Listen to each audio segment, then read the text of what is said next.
Hey there, Bruce Buds. Jesse Jackson here. This episode is a collection of recordings I made on December 1st when I headed down to Austin to have my moment in the sun, my 3 to 4 seconds meeting Bruce, shaking his hand, hugging him, and picking up my copy of Born to Run. So enjoy, and thank you for listening.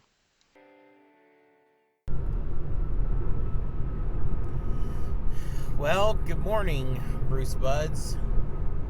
It's December 1st. I am in the car on Interstate 35 heading to Austin, Texas. It's 8:25 in the morning.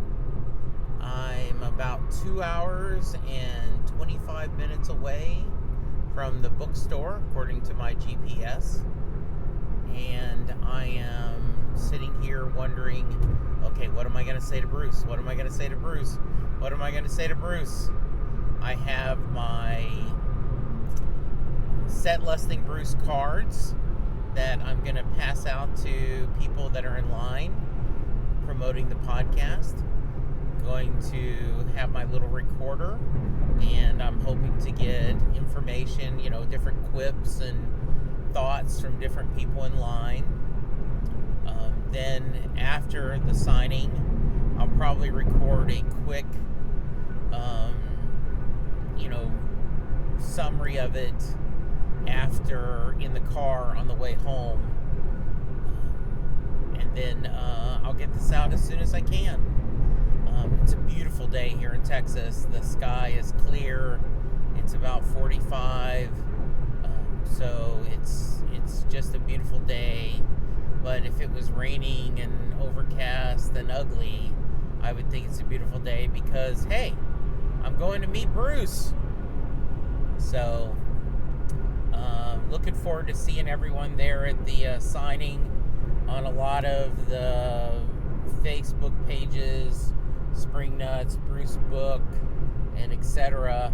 I've seen a lot of people posting that they've are planning to be here at the signing in Austin. So I look forward to meeting a lot of them there. And so I guess that's all I've got for now. It's hard to believe that it's all the time, and how many signings happened on the East Coast, and and then in Europe, and I just never thought we'd get one here in Texas, and I'm thrilled that it's at Austin, which is a perfect city for it to be in. And the bookstore, book people, I've been to other signings there for writers I really like a lot. So it's a great store. It's going to be a great venue. And I'm giddy like a little kid. All right, I'll get more later.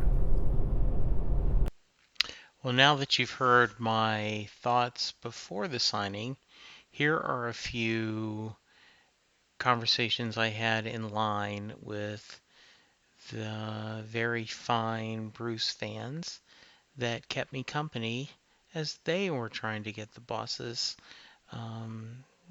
get their few seconds with Bruce. Tickets were like Irwin's, not a big venue at all. Yeah.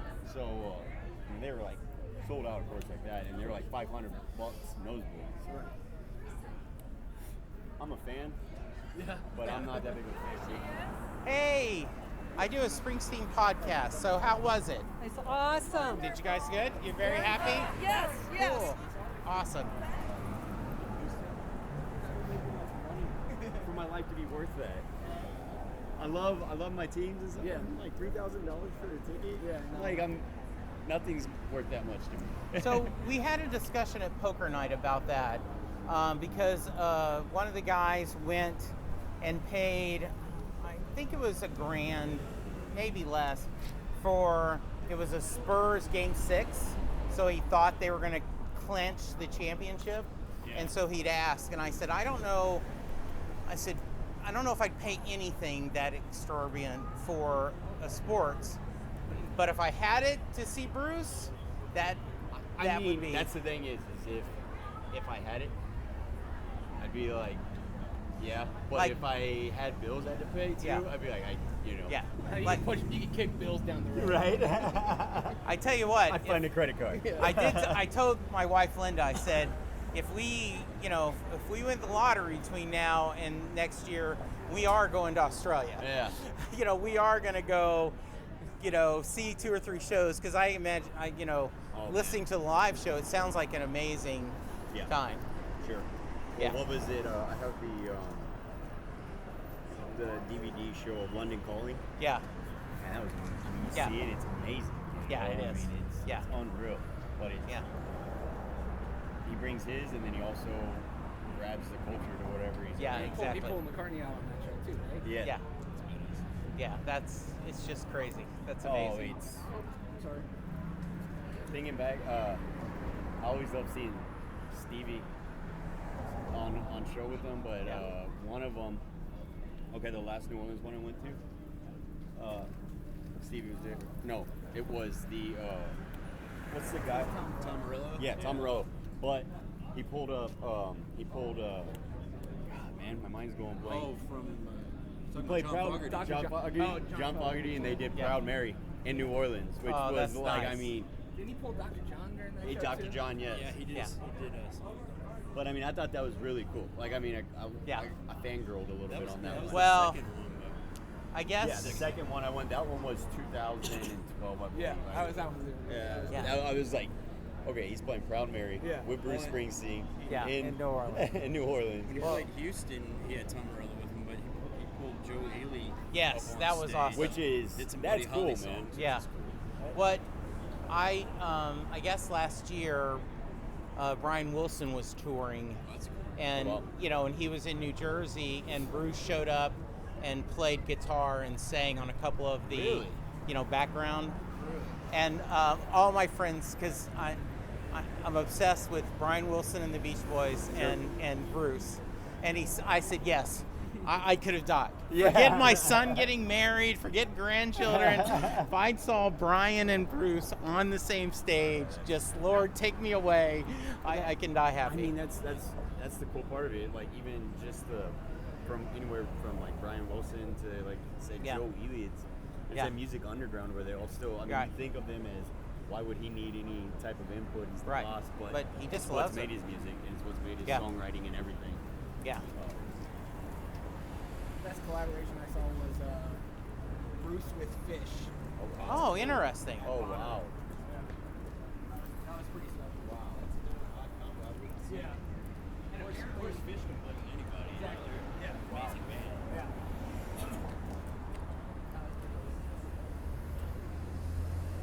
And I think that's really kind of, I mean, because you get arrogance, of course, with big stars and stuff, and I think that's what you bring in with Bruce a lot. Is he obviously appreciates the music and the great musicians around him to plug them in, and it doesn't have to be like, why would I do that? You know, like it's all about me. But every show I've seen, or he's had a rendition of somebody else's song or something in there and stuff. I don't know, but Morella has been on E Street Radio, and he's told the story the first time he played with them. We're going to do Ghost of Tom Joad, and oh wow, and they were debating on what key, and he says, you see why Bruce is the boss. He said it's going to be in blank, and it's going to be fantastic. and Tom was like, okay. That's what we're going to do. Right.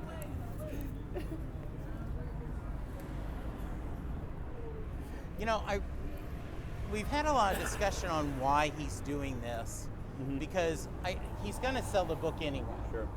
But I really think it's kind of, I think he gets a charge out of meeting people. Sure.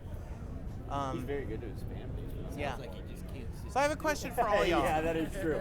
Yeah, that too. Like, he can't sit still.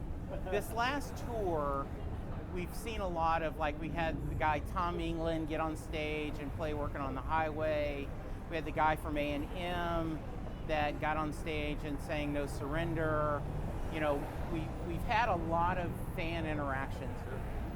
Do you think he's doing it more now than he used to, or do you think it's just because of social media we see it more? I think my honest opinion, Yeah. I think especially in his I guess, I Yeah, think he's enjoying himself more. Yeah. I think he's actually being able to sit back and look at his body of work and enjoy it more and enjoy it with his fans more than when he was younger. I do I think you think can tell that in his music a little bit as well. when I got lucky. I've never seen this many shows, but my wife was really kind to me this year, and so I was at Louisville, and I was watching, I was at Pittsburgh when the tour started, and I'm like, these guys, David Bowie had just died, and I think all these guys know the amount of road in front of us is shorter than the road behind us. Sure. Not that anyone's expecting to die, but with Danny and all the other things, I think they're in Clarence. I think they're sitting there going, Oh yeah, absolutely. we only have a finite left time, and how much fun they're having. And I could be, completely wrong, but I think that even changed him a little bit with Clarence. Yes, I think so too. I really do. I think that not just appreciating it more, kind of going with what you're saying, but appreciating the E Street Band I think so. as well. Yeah. Because they weren't always as tight knit, Yeah. but I think we realized that that kind of arrogance that comes with being great. Right. The E Street Band also makes them really great too.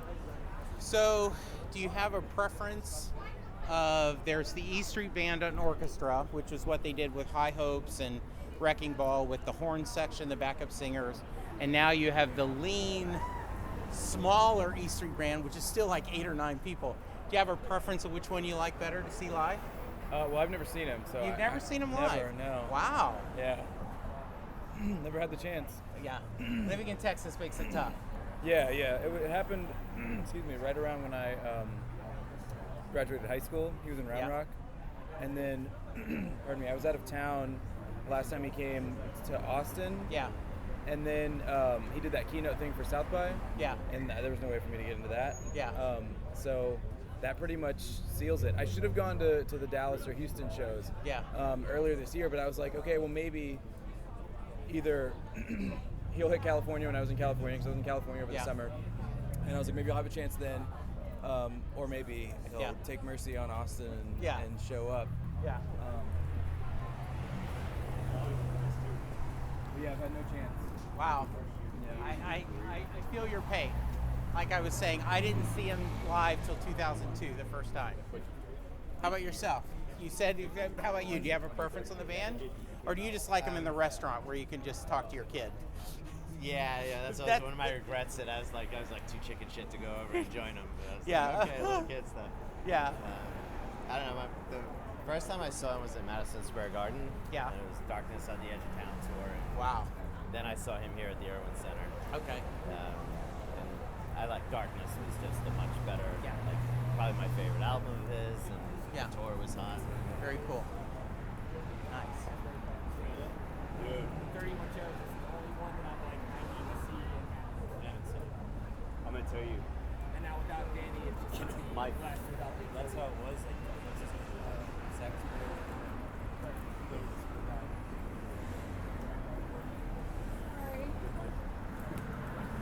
I'll tell you, I just thought about it too.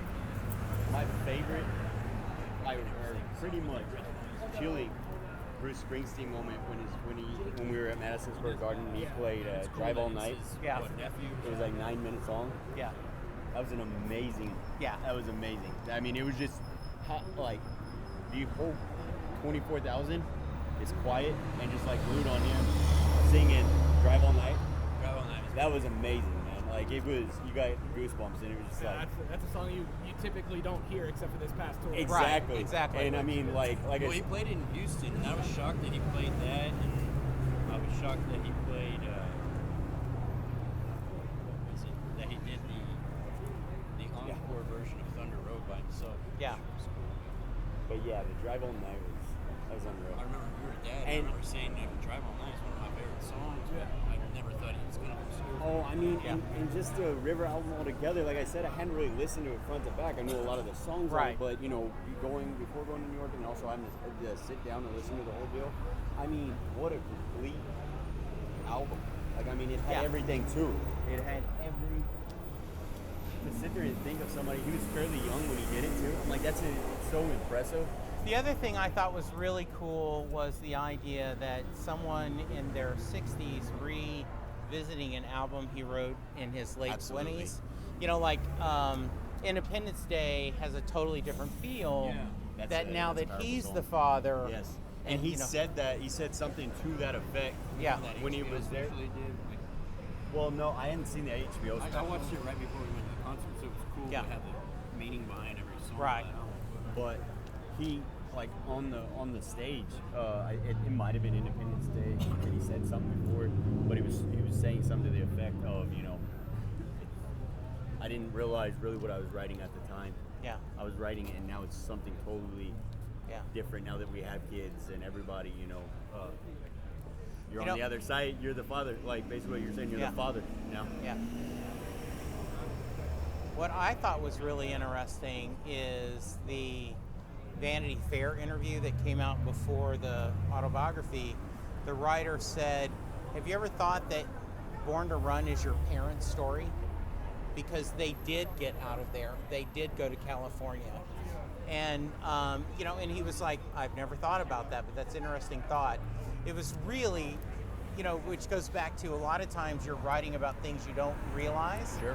But it was a really cool thought. Or you write about your vision or your perception of a situation a lot of times. Right, and then all of a sudden it comes up something different. Sure. Well, I mean, that's the beauty of music, and I think that's why it connects with so many people, because you can listen to a song and you can be completely sad about it, and then you can flip around and make it a love song 5 seconds later, you know, or 5 years later. No. So give me your names again. Sherry. And where you come from? Okay. Well, I'm from Houston, Okay. Texas. Debbie from Houston. Okay. So you just got here? We just got here, yeah. Have you been thinking about what you're going to say to him? Yes, Yeah. but I still Over and haven't over settled. You know, somebody on the podcast earlier said, I'm Luca Bracca on The Godfather, just muttering to myself on this day of your wedding. So I've been doing the same thing all the way down from Dallas. Yeah, So yeah. cool. I've been doing it ever since it said we got the tickets. Yeah. It's, I need to write something, but I never did. It just kept. I did know. I wrote a letter. Oh, you did. And and I put samples of the podcast on a flash drive, and I wrote not a demo on it. Oh. So maybe somebody will look into it. So all right, get your wristbands. Have a fun Where do I time. get the wristband? Just at the end, they're gonna. If you go at the end of the line, and they're coming back and forth and getting it. Okay, great. All right, Okay, thanks. thanks. See you later. Nice to meet you. Nice to meet you. Nice to meet you. It was pretty long. I don't know how good. 40 minutes, 45 minutes to get from that side to here. Yeah. I'm at work. I'm going to wait. Oh. I'm just trying to set the air. That is very smart. Like right. Well, I mean, he writes music, so maybe he's got a better. He's got a better way of wording. I'm not cutting. I just want to get here.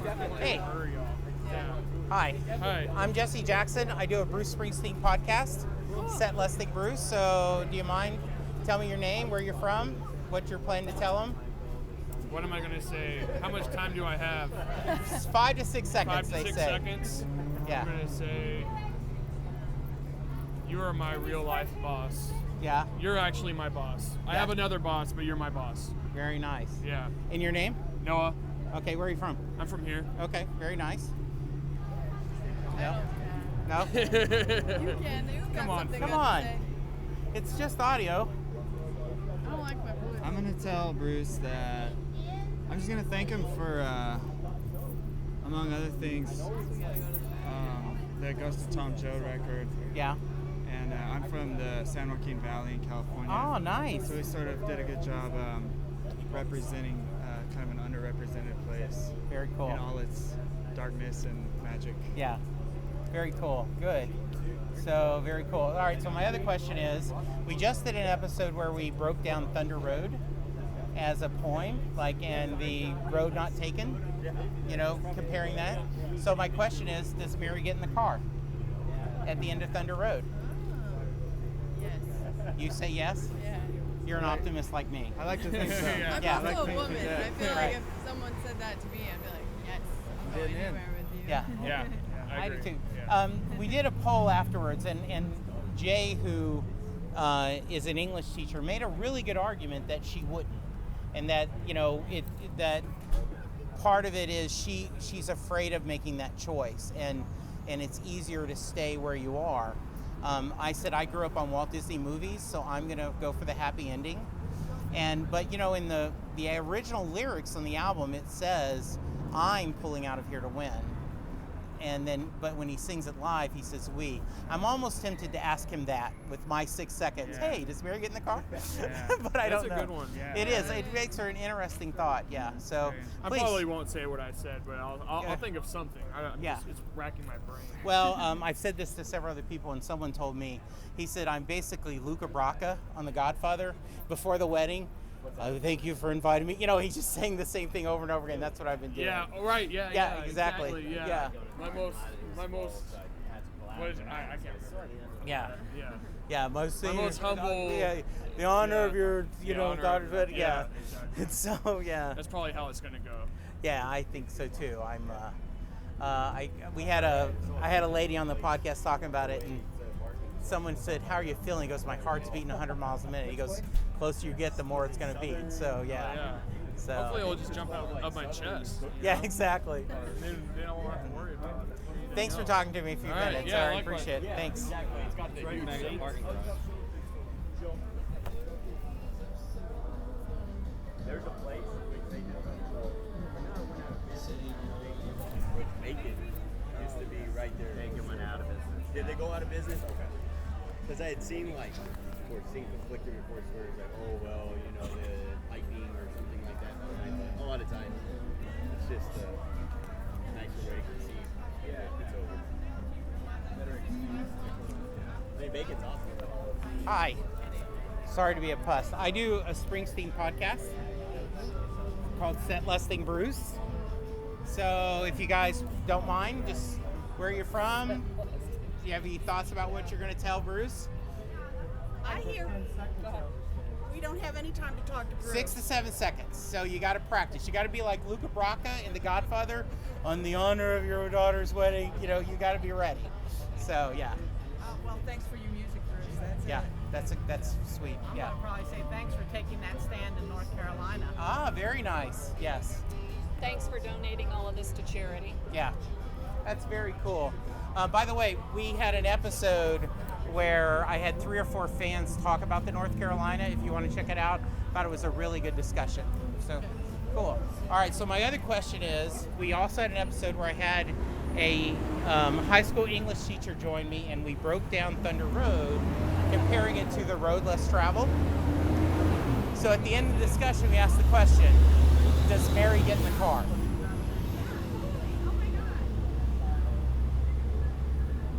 Yes. You're an optimist like me. Because you think about it, he's saying, she has to make that decision. She has to make that leap of faith. And it's easier to just stay. So, what do you think? Well, it is a Bruce song. Right. She probably stays. That's what Jay said. He says that despite his leaning and come on, let's do, she just may be too afraid to take it. That's interesting. You guys have a thought? Could be like a Schrodinger's cat thing. She's both going and staying. Well, I said Way as to a sit the fence. Wait. well, I said as a kid I hated the Princess and the Tiger short story. I wanted an answer, but I think it makes for a better song that he does leave it vague, But I'm an optimist. I go, absolutely, she got in the car. Now, did they run into other problems when they did get to the city? Probably, but yes, very cool. Yes, thank you guys. I appreciate you taking some time. Thank you.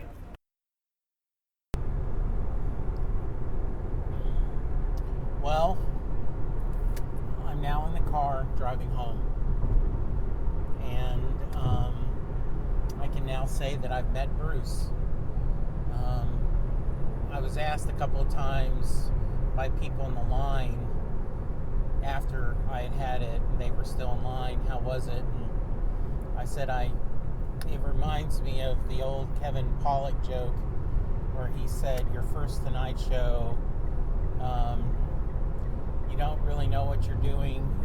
You're nervous as heck, and you don't remember much of it. That can describe the first Tonight Show and also the first time you have sex. I think it's kind of the same way. It was a long wait, but it was a pleasant wait. I got some conversations. I'm always surprised, I guess I shouldn't be, how reluctant people are to talk to me, with a recorder. I guess they're just nervous, but I got some stuff, and I'm going to be able to put together an episode. Got to see one of my favorite people, Wendy Parnell. She'd given out 500 copies of Born to Run, Johnny 99, her book. She actually ran out, so she had a little collection of her books that book people said they would make sure that got to Bruce. As I mentioned before, I have a letter. I wrote a letter. I included a card for the podcast, and then I included a flash drive that I wrote on there, not a demo, and I included several episodes of the podcast, and I don't think he'll listen. I don't even know if anyone in his staff would listen, but it's it's my version of a Hail Mary. Great people around me. We had a lot of fun talking. The line moved pretty quick. There were no porta potties, so me and my small bladder, kind of got uncomfortable. And in fact, when we got inside and on the second floor was where the restroom is, I asked the employee, I said, do I have time to go to the bathroom? She goes, I really don't think you would. So I stuck with it. It was on the third floor. It's the same room where Amanda effing Palmer from the Dresden Dolls was here a year or so ago at the same bookstore. And the line to get her book signed was really long. Not as long as Bruce's, but pretty long. She spent a little more time because the line wasn't as long. Once you got on the third floor, they took off, I was able to take off my jacket because it's a little bit chilly here in Dallas. In Austin, nothing compared to our friends up north or in the East Coast, but, it was about 40, 50. It's now up to 71, so it's comfortable, but it would have been uncomfortable just in to be short sleeves. They give us I put my jacket behind, and, they're moving us quickly, and the book employee takes your phone. I had wisely turned off the setting where it locked up after a few minutes. I had it on camera as they'd asked me to do.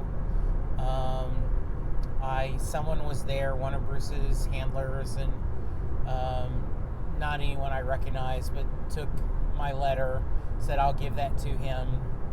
And then, next thing I know, I'm next to him, and he shakes my hand, and I put my arm around him, and he's smiling at the camera, and I say what I'd been practicing all day, that I was unemployed for 7 months last year, and I listened to Land of Hope and Dreams and Better Days every day to give me hope. And by the time I was saying land, the people were going, okay, next. I have no idea if he heard it, but as I told a couple of people, it doesn't matter if he heard it. I didn't need him to hear it. I needed to say it. Then they hand me my phone, and they tell me, thank you for coming out. And then I go down to the second floor, immediately go to the restroom, probably TMI, but boy, I had to pee. And then I picked up the book, and I told the lady behind it, they cut off your band and they replaced it with a autographed book. And I told her, and I actually told a couple of employees, that I thought they had organized it really well and kept everyone moving along. It was, I guess I got here about 11:15. Took me a while to find a place to park. And about 1:15 or so, I'd had my picture and I was walking out. So now I'm driving back to Dallas. I'm really glad I went. Would I've loved even 5 minutes to talk to the guy and tell him about the podcast and how much he's helped me and how my family listens to his version of Dream Baby Dream anytime we're together, and it's kind of become this prayer for us.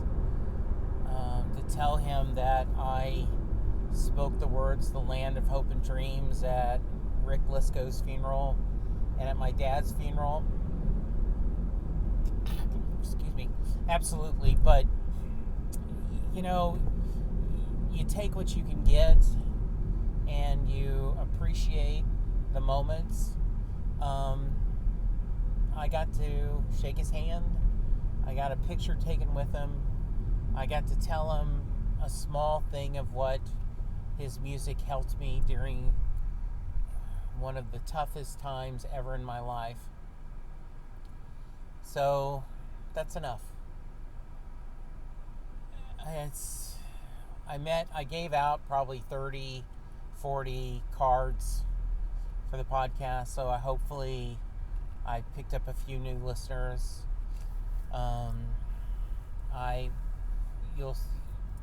Hopefully you'll hear in some of the voices and the tape that I can cut through, hope the sound's good enough, that we had, I asked a lot of people Jay's question, does Mary get in the car?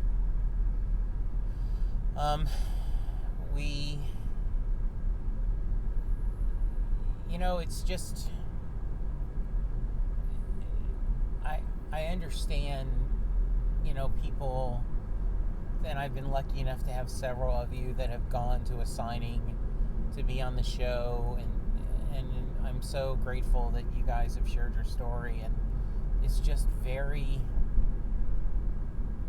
emotional, and it's just, this is one of my musical heroes, and I've been able to meet a lot of celebrities via comic book conventions, and you only get a few minutes with them.